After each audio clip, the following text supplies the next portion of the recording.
All right. Hey, what's up, guys? This is Dan Tiki coming to you once again from Big Moose Harley here in Portland.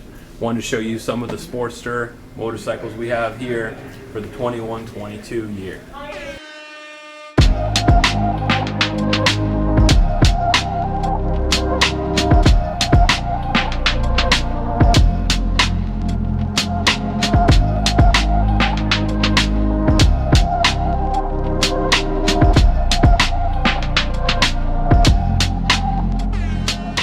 Front and center we have the Iron 1200, which is an adage of an old era. Harley-Davidson will not be offering the 1200 in the Iron package any longer, which makes this a non-renewable resource.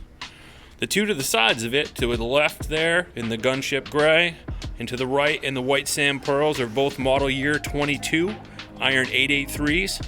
Those are available for an upgrade, a stage 4 upgrade in 1200 as well, but it will take just that, stage 4 upgrade. So we're not quite sure the direction Harley's going to go moving forward with the Sportster this year. It'll be very interesting to see what they come out with.